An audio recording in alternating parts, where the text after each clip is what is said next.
Global warming is the phenomenon of climate change that is generally categorized by an increase in average temperatures of planet Earth, which modifies the weather balances and ecosystems for a long period of time. This is directly linked to increased greenhouse gases in our atmosphere, worsening the greenhouse effect. The increase in these gases is linked to human activities such as deforestation, intensive farming, fossil fuels, man-made emissions, mining, waste disposal, and overconsumption. And the main manifestations of climate change related to water resources are increasing temperatures, shifts in precipitation patterns and snow cover, floods, drought, heat waves, and diseases. Sand harvesting in the rivers is also another contributing factor to water degradation. As supported by the 2022 report by the United Nations Environment Programme UNEP, sand is the second largest exploited resource after water, with 50 billion tons of sand and gravel harvested every year.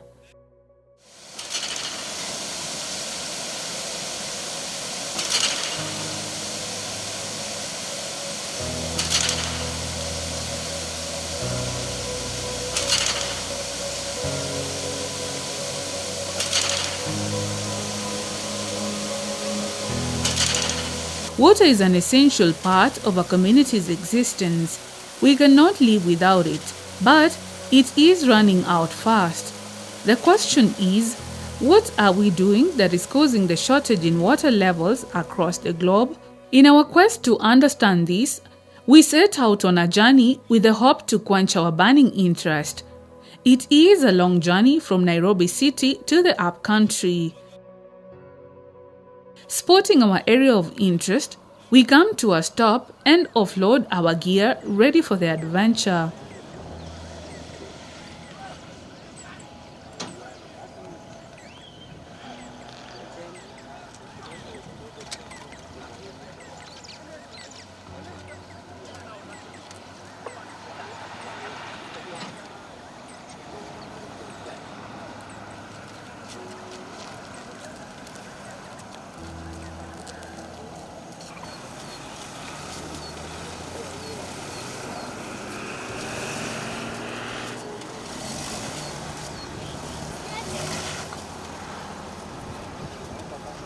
We take a walk along a river that looks seemingly on the brink of drying up. Just a few meters from the river, we spot a homestead that drives our interest.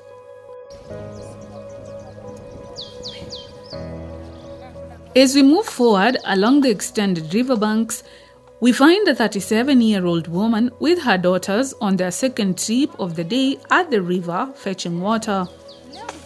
After a brief introduction, they allow us to follow them to their home. Apparently, it is the homestead of our interest.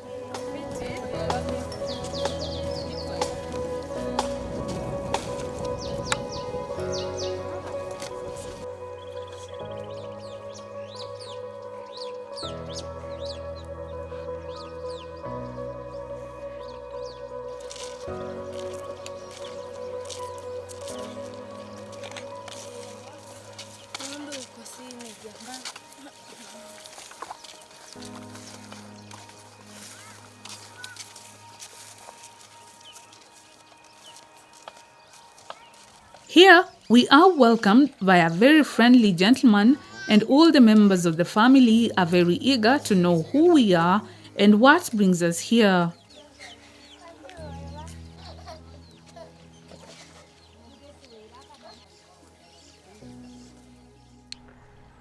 Majina yangu naitwa John Kirago, niko na umri wa miaka 46. Mimi ni baba na mzee wa bibi mmoja, watoto ni 7. Natoka kijiji cha Yangoni, location ya Mamba. Hii mto iko hapa inaitwa Kaudholini na imetoka ama kiini chake imetokana na Yata Faru hii ambayo imepita hapa juu Kidimani, na mwanzo ule huu haukuwa mto, lakini wakati wakuu walipokaa chini wakajadiliana wakaona kwamba watu wanateseka sana na maji, kuchukua mbali, wakaweka breather ambao ni kidogo na ikawa inateremusha maji, na ambayo ilifanyika hata kuja kuwa kijito ambacho tunakitumia hadi leo hii. Kwa hivyo ilikuwa tu breather ambayo inateremusha maji, si kijito cha kutoka mwanzo. Ni kiseason, ni mto seasonal. Kuna wakati inakauka na kuna wakati inalete maji mvua ikinyesha. From a friendly conversation, we learned that the family has been adversely affected by climate anomalies. This is a reflection of a universal challenge throughout the entire community of Kithima Ward, Yatta constituency in Machakos County in Kenya, that depends on the water from a small seasonal breather called Kauthilini for their daily use. Kutokana na maisha ya leo na yale ya kitambo, ni kwamba leo mambo yamebadilika. Sababu ile mvua ilikuwa inanyesha wakati ule hakukuwa na nini? Haiko siku hii ya leo. Mambo yamebadilika kabisa, na nchi imekuwa kama jangwa kutokana na ule ukataji wa miti, na mvua imepungua kiwango kwamba hakuna mavuno yanapatikana katika mashamba yetu. Na hata kama mavuno yanapatikana katika kiwango kidogo ambacho either hauwezi kukichukua upeleke sokoni, uweze kuwapeleka kuelimisha, kuuza ili uelimishe watoto wako, ama ujisaidie wewe mwenyewe. Kwa hivyo maisha yale ya kale ya zamani na ya leo yana utofauti mkubwa, sababu mvua ilikuwa inanyesha wakati huo, lakini leo inaonekana kumekuwa na upungufu, hasa miaka 3 iliyopita mvua haijakuwa ikinyesha vizuri, na tumekuwa na hiyo changamoto kwamba tunapanda vyakula vyetu vinakaukia kwa shamba. Kwa hivyo naweza sema maisha yale ya kale yalikuwa afadhali, isipokuwa teknoloji imekuja siku hizi, na wakati huo hakukuwa teknoloji, tunaona kulikuwa afadhali sababu kulikuwa mvua, chakula hakikukosa ndani ya nyumba. Having settled in Kauthilini in the 70s, Monica Wambui gives an overview of how things were back then, but points out the zero efforts that have been made to change the water problem in the area for over 40 years now, and unmet promises made by the local leaders. Wengine walikuja hapa 1972, lakini sisi tulikuwa tukiishi Nairobi. Nilikuja 78. Wakati huo maji ilikuwa iko na tulikuwa tukipanda tuboga, lakini sijui mwaka wa 80 na nini maji kakwisha kabisa. Tukawa sasa hatuna mahali tunatoa kitu, tunaenda kutafuta kibarua huko scheme. Tunapata madizi au pesa, unakuja unanunua unga. Shauri chakula inakauka, hata hii mnaiona inaweza kauka, tukaona tu hakuna kitu. Ilikuwa iko maharagwe, sasa hakuna hata moja. Ilikuwa iko kunde, hakuna. Hata hii inabaki, hatuingojei, tunagojea tu Mungu.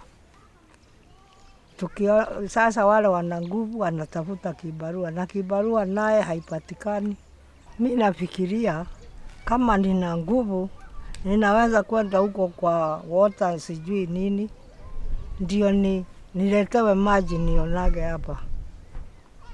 Nikapata ya kuoga, nikapata ya kuvua nguo, ya kusafisha vyombo. Maana sina nguvu sasa sina nguvu ya kwenda kushota, hata nikiwa sitaenda. Kuteremka hivi siwezi. Hata mimi nasikiaga iko demu huko na sijaenda kuona. Sina mguu ya kwenda. Nikitaka kwenda mahali kama pale Sofia au ile nduka, labda niite pikipiki kama hiyo imepita hapa, inibebe inirudishe mpaka hapa mlangoni. Kwa hivyo hata kutembea sitembeagi sana. Sasa huko kwa maji sijui iko namna gani. Women and girls of Kauthilini village have been directly affected by these changes and forced to walk kilometers away from home to get water for their daily use and farming.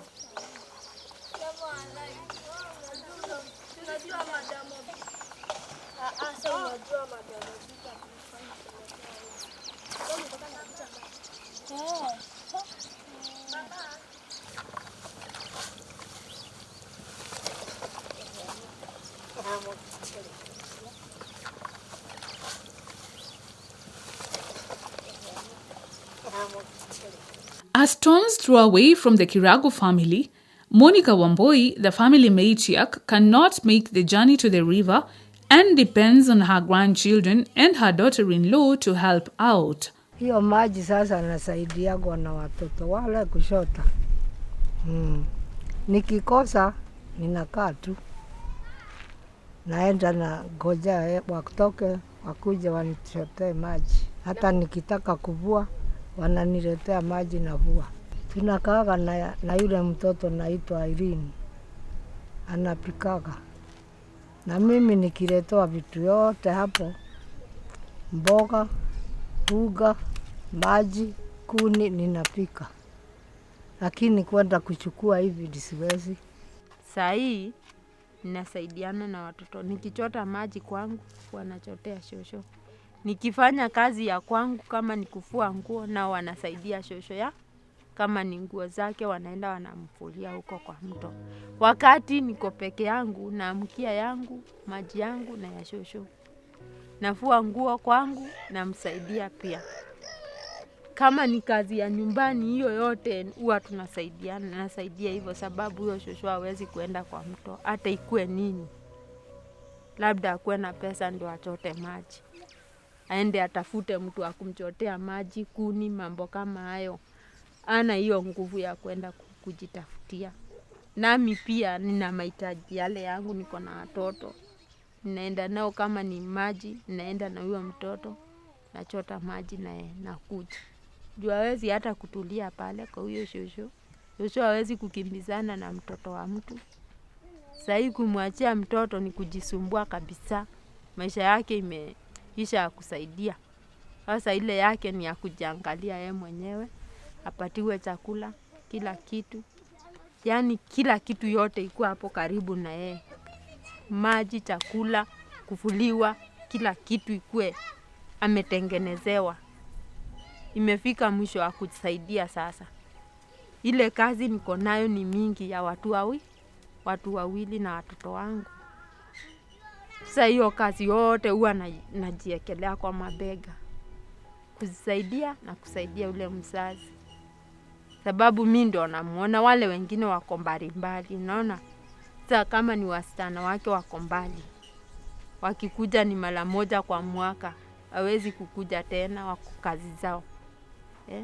Mimi ndo niko karibu na bwana yangu, tunaangalia mama yake hivi, tukimsaidia venye tunaweza. Kama ni chakula, maji, kufuliwa, hiyo yote ni sisi, mzigo ni yetu. Ni yetu.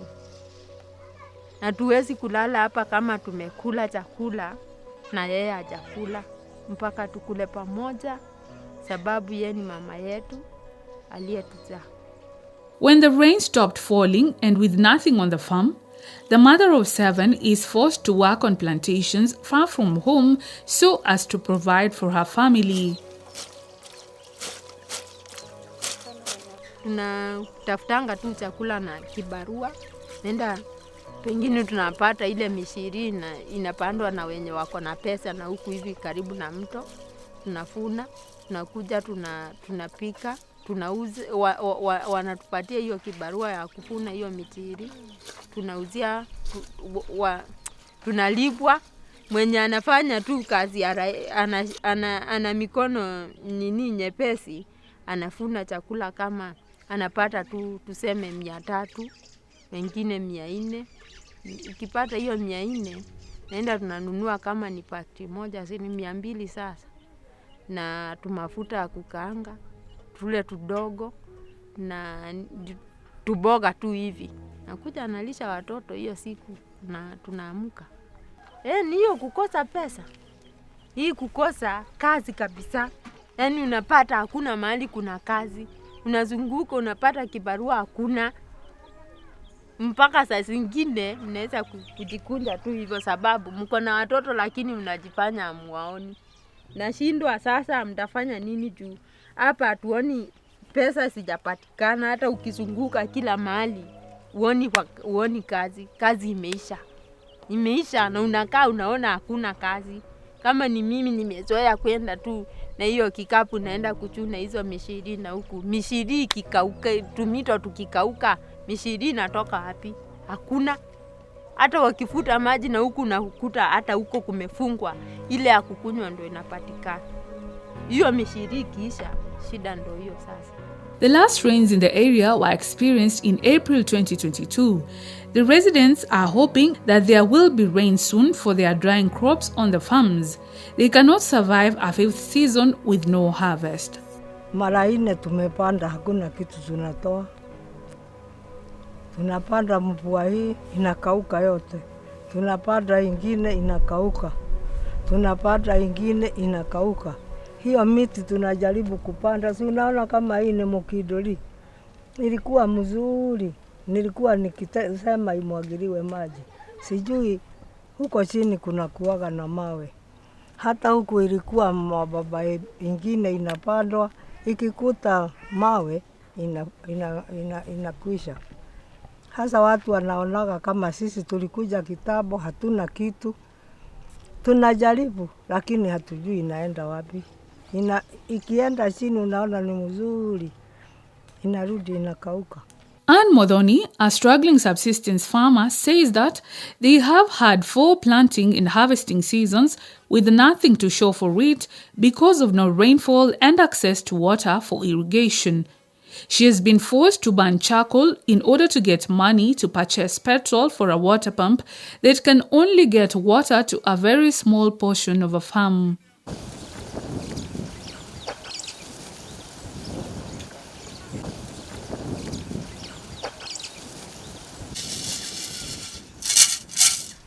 Na kamuto kidogo tunakuanga nayo hapa chini, saa zingine inakauka, na tukipanda vitu vyetu saa zingine zinaachiwa mahali, hata hatufuni saa zingine. Hata kama sasa niko na kapetro kidogo hapa, nilikuwa nimeenda kujaribu, nimeuza, tumakaa kidogo nilikuwa nayo, ndio mimea yangu iendelee. Juu naona tu kunaendelea na kukauka, na nimepata hii kidogo tu, na iwezi malizia kazi yangu yote. Kukata hiyo miti inaletwa tu na nini? Hii ni kamu ile tunapata mbaya ama dogo. Kama tungeweza pata maji ama kupitia tu kwa tushimbiwe hiyo borehole, ama tutengenezewe zingine tunaona huku. Zinaitwa hizi za hydram. Juu tu maji, umejua kama hiyo hydram, kama kijiji hii yote inaweza patia maji. Kama moja tumeanza hapo, lakini shida tu ni pesa, imekwama.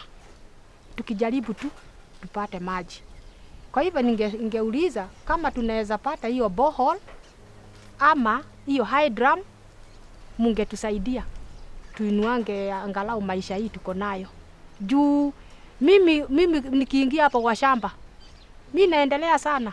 Uchumi tu ndio inanifanya nirudi chini. Mimi nalima, si ndio? Na kama ni maji ningekuwa nayo hiyo ya kunyunyizia huku, inanibidi saa zingine mimi ubeba ndoo. Asa tukienda huko utaona mahali nikuwa tu juzi. Mimi nabeba hii ndoo. Area kama hii napea na hii na hiyo ndoo.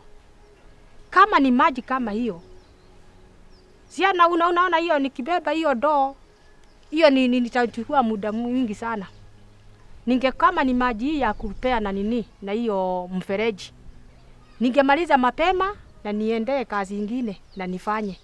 Sasa inaona kama ningepata hiyo maji, hii ndoo singeona wakati wake. Juu inachukuanga muda, kuchoka kwingi, hata hakuna kazi nyingine naweza difanyia. Hata naweza ingia hapa nikae hapa tu. Kama sipikiwi, mimi nitasema tu nikae. Huku miguu nasikia huku uchungu njia hii ni inajifuruta sana nikipanda mahali kama nimebeba ndoo. Sinaona. Ningeweza sema changamoto mmoja nasema ni hiyo ya kubeba hiyo ndoo. Hiyo ni wakati mwingi, saa nzima unapea tu. Na kama mngepata tu kutusaidia na hiyo miti, kama mnaweza kutusaidia nayo kupanda, tunaweza panda. Juu hata hiyo kama maji ni ya shida, tunashotelea tu na mtungi, unabeba mtungi. kama umeshiba mashimo kama 10 ama 20 unaweza shotelea na hiyo na mtungi. Kama tunaweza patiwa hiyo miti tusaidiwe nayo, tunaweza panda tuliplace hiyo tumekata. Climate change affects economic development and education.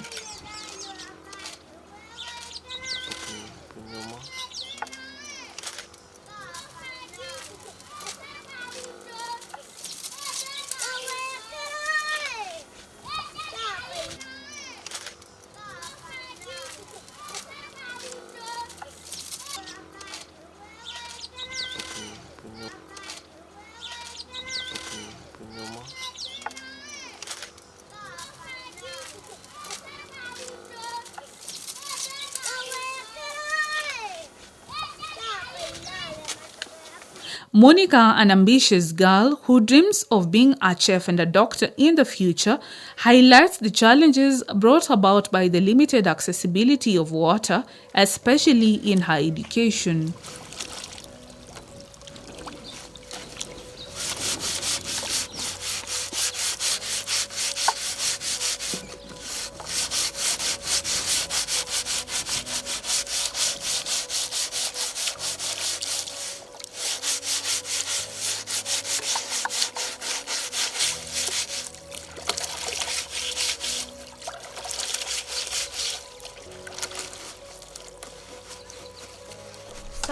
Kami huwa tunaachiliwa tukiwa late sana. Sometimes tunaweza achiliwa hadi zikielekea saa 1. After that kama mchote maji, bado unaona sasa unataka kufua shati yako ya shule, ufue nguo zako, jua huwezi enda na uchafu, so itabidi uende maji ukamfue. Na unaona saa sometimes ina take challenge sana juu venye umeendea maji usiku unasikia na bado wewe ni dem, haufai kuendea maji na usiku. Unaona hiyo kitu. Na tena venye maji pale imekuwa mingi, bado mnaona saa kunaweza kuwa na vitu mingi kuna siku nyingine kulikuwa kunaambiwa kuna ndovu huku, so tunaogopa hadi kwenda huko kwa mto. Unapata hadi sometimes hatuendei maji juu ya hiyo. Maji kwangu ni muhimu. Saka tukiwa na menstruation, unaona hauwezi kaa bila kuoga. Juu unasikia, bado unasikianga hiyo menstruation. Unasikia sometimes inaanza kushika kwa mwili, unasikia yani hayuko comfortable. So maji inaweza tusaidia sana. Juu maji ukiwa nayo hauwezi kaa ukiwa mchafu yani. Unapata hadi ukiwa na menstruation, ukikataa kuoga, unasikianga yani is like hadi wewe unanuka. Unaona sasa. So ukiwa na maji, utafeel tu uko comfortable juu itakusaidia uoge, ufue nguo zako. So unaona ukikaa uchote maji, bado unasikia hiyo inakupea stress juu hiyo time ndio ungekuwa unachukua vitabu, unaenda kusoma. Alafu saa hizo saa unakumbukanga tu umeacha watoto wakienda daro, so unasikia hiyo kitu yani unasikia tu unafeel hayuko comfortable juu unapata umeacha mastude wanaingia daro, na wewe hapa ukikuja kazi yako ni kwenda kuchota maji, ukuje uoshe vyombo kama ni vyombo, utapika. So unaona hiyo kitu ngumu sana. Venye hakuna maji, venye hakuna maji sasa, ukifukuzwa shule, unaweza kama ukae by 1 week au a month bila kupata school fees. So unaona hiyo kitu bado itakuwa problem juu hadi ukienda pale shule, unapata watoto washaendelea na syllabus yao, hawata kugoja. So unaanza kuanza tena, unabaki nyuma. So hiyo kitu inaweza affect sana kwa grade. Unaweza pata mzae ni mzae anadai hizo mahindi zikue, akuwe ndizo alikuwa na target. Sasa unapata hapo atakula tu shida juu sai unaona venye mahindi zinakaa. Sasa unaona chukua hapo shule itatusaidia sana juu saa ni plates tunataka kuosha, sometimes hakuna maji. So unaona itakost tu ni juu saa hadi inaweza leta ugonjwa juu saa unaweka plates hapo, inzi zinakuja zinaingia ndani. Unaona hiyo ni uchafu. Alafu tena ukienda tena unapata hakuna maji, itabidi uchukue TP upanguze. Ukipanguza saa unaendea food nayo.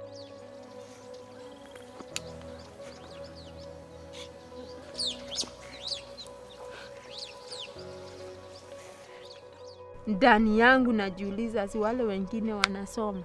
Sitajiuliza, juu hao ni wangu na sitabebesha mtu mwingine mzigo. Hao wangu wanashindanga hapo, wakati wenye wamekosa kalo ya shule wanashindanga hapa mpaka siku yenye itapatikana warudi. Kama ni huyu wa secondary anaenda wakati pesa imepatikana, ikikosekana akaya hapo mwezi mzima. Si useme mwezi mzima ni mwingi kwa mtoto mwenye anaenda shule. Akikosa wiki ya kwanza kwenda, ya pili, ya tatu, mwezi mzima inakuanga ngumu sana. Sababu utajiuliza, kama hao wengine wamesoma kutoka siku ya kwanza hadi 30, na huyu amesoma tu wiki moja, hii nyingine amefukuzwa. Ameanza hii nyingine amefukuzwa. Sasa inakuanga hivyo.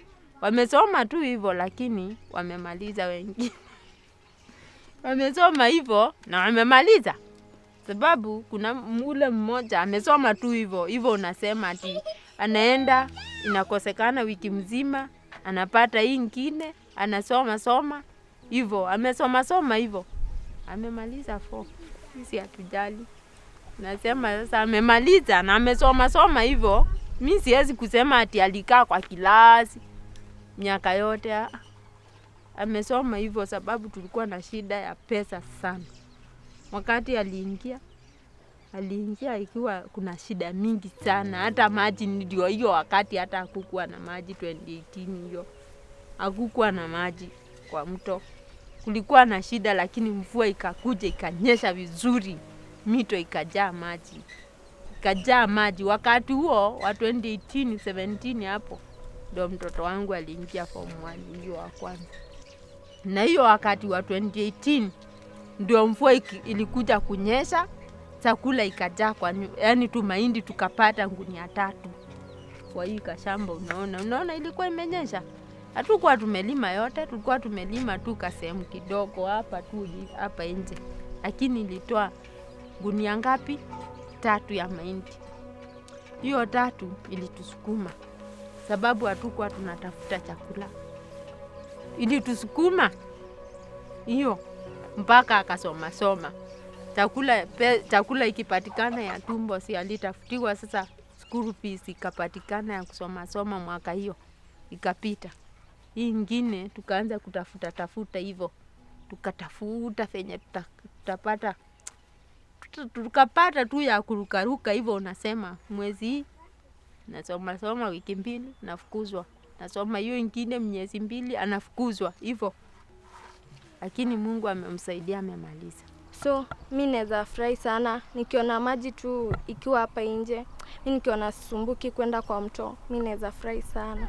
Haya, nikimaliza shule natamani kuwa doctor au chef.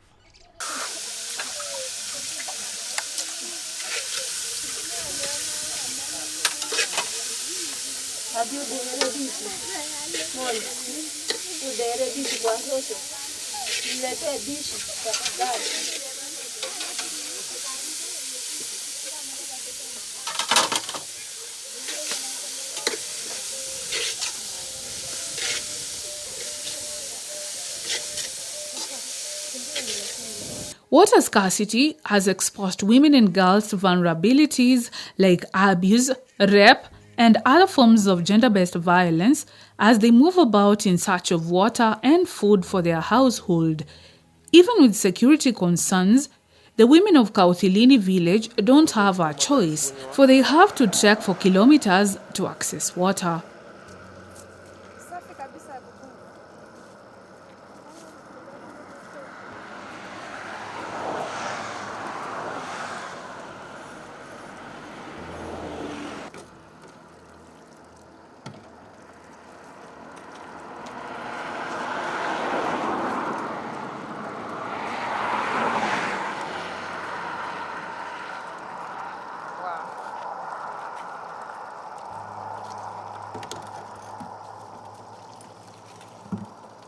hiyo tu, lakini inakuishaga. Hata saa hii sijui, labda wamefungua huko ikawa mingi. Inakuishaga mjua ikiwaka, inabaki kidogo. Tunashota pamoja na ile sijui inaitwa ile inashikaga kama green huko kwa mto.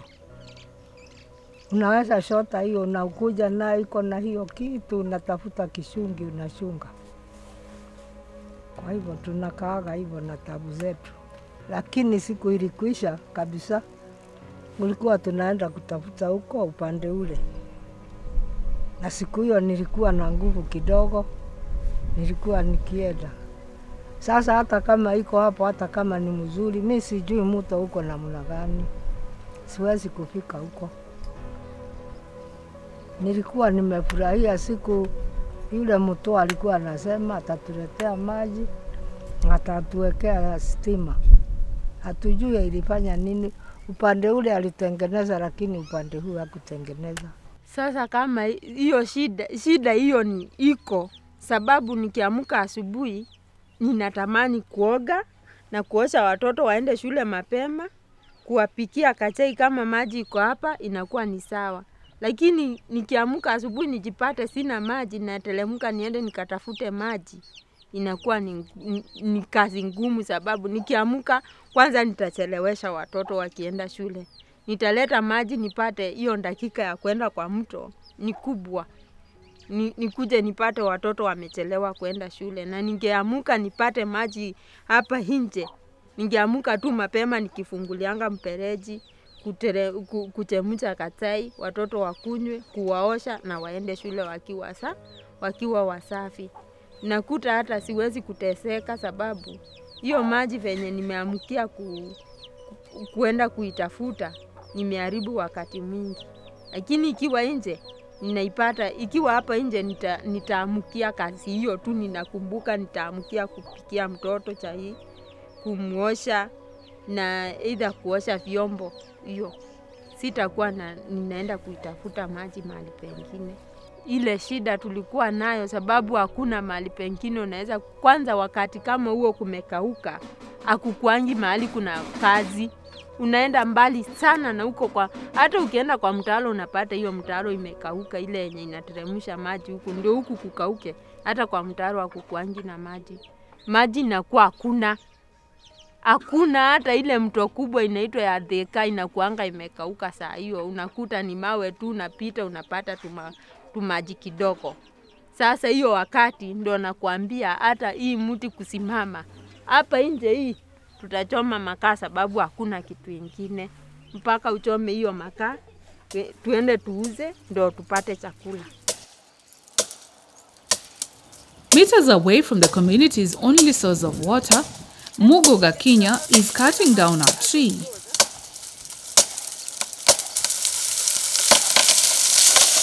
He is aware that what he is doing is part of the problem too.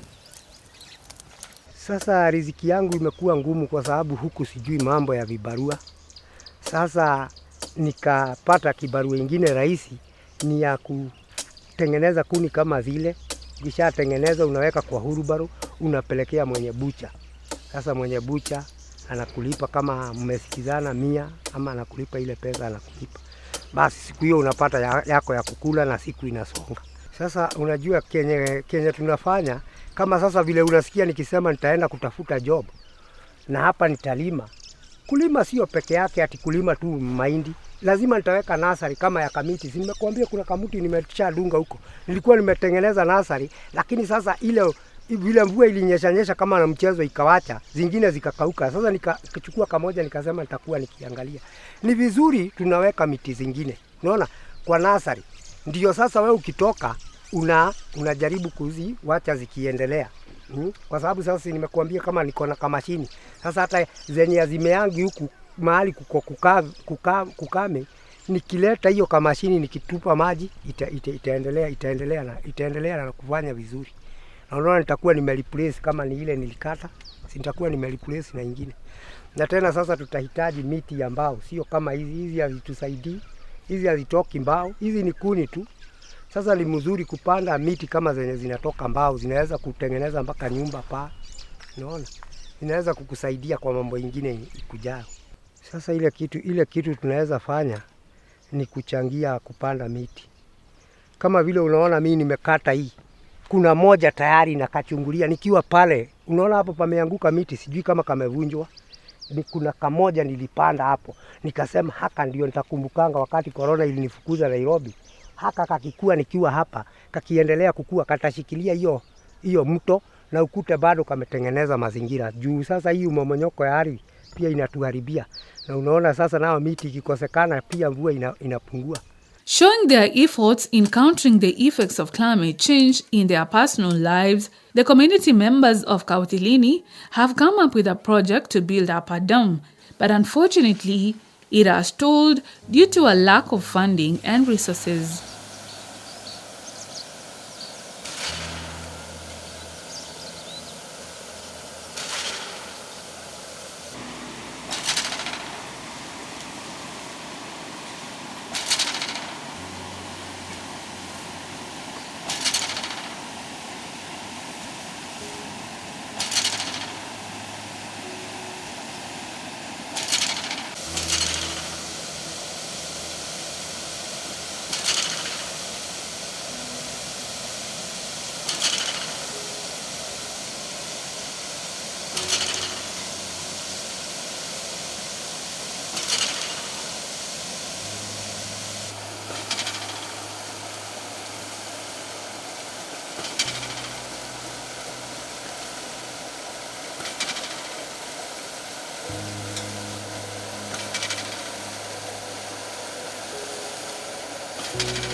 Mpaka hapa shamba hii.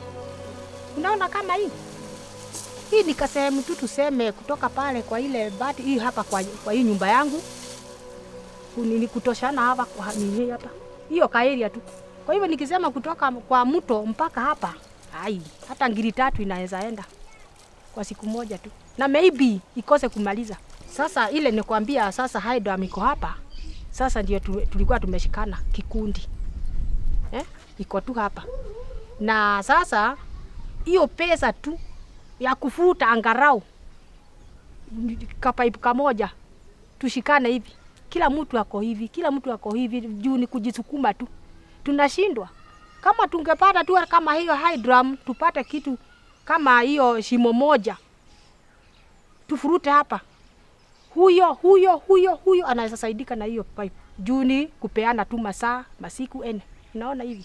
Ni tu pesa tu ndio imetushinda kufuruta hiyo. Na ni tumejenga tayari. Ukuta yote tumejenga. Unajua kila mtu ako na shida.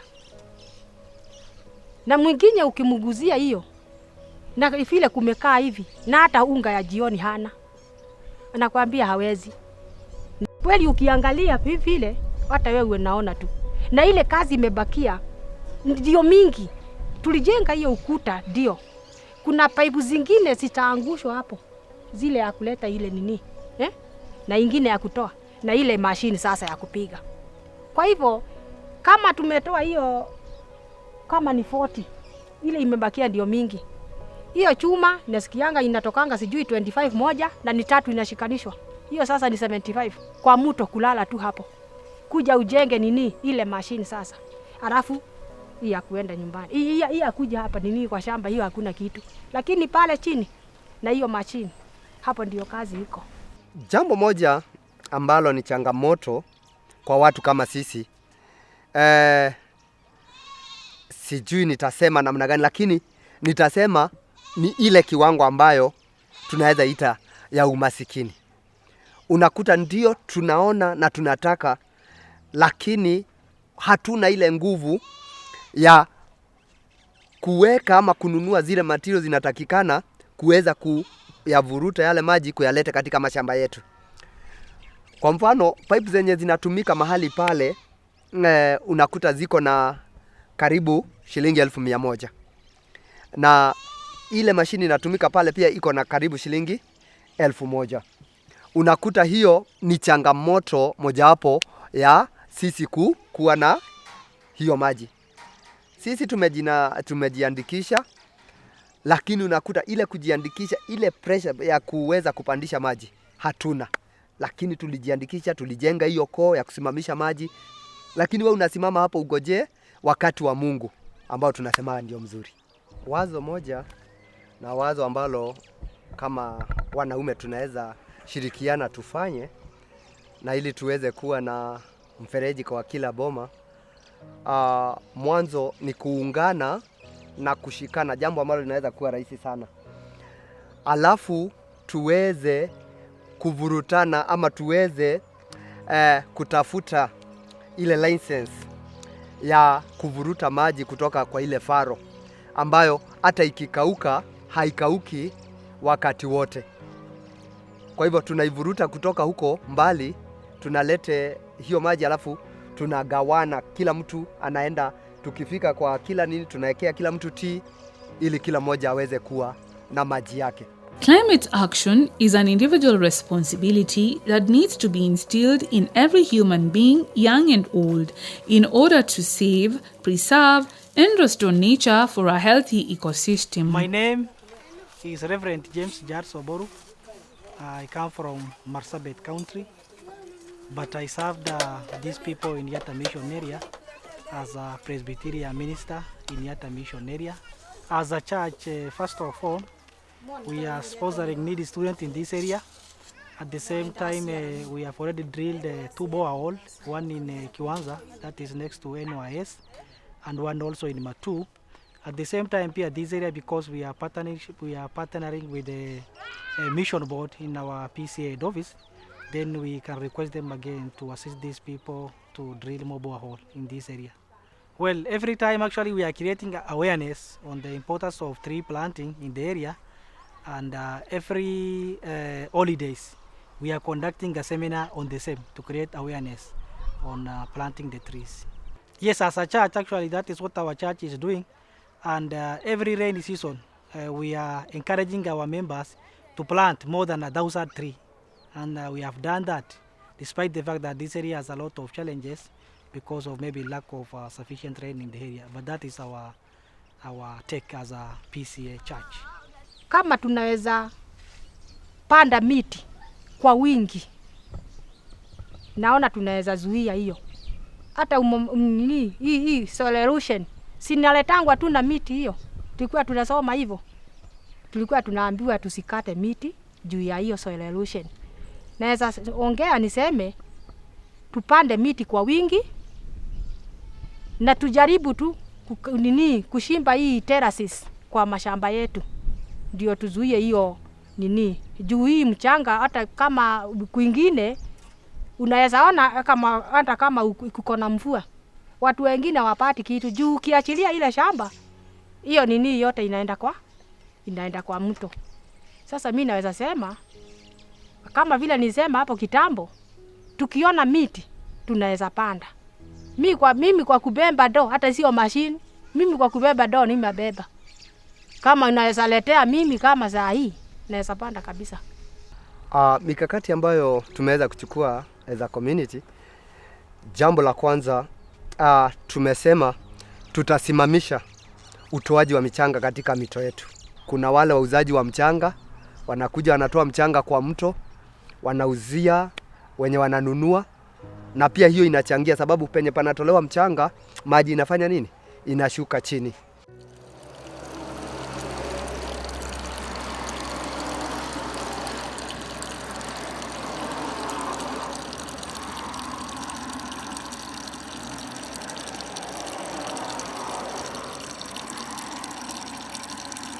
Water is made up of over 70% of the Earth's surface, and it is the most valuable natural resource in existence. Water is a crucial component of all forms of life.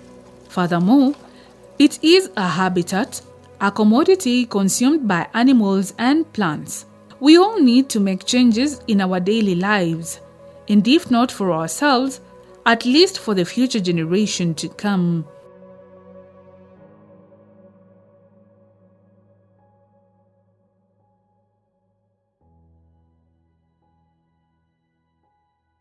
As much as we want to turn a blind eye to climate change, we may naturally want to ask ourselves, if so far these are the current effects, will the future generations be able to endure a drying planet? Who will survive if or when Mother Nature comes in full force to fight back?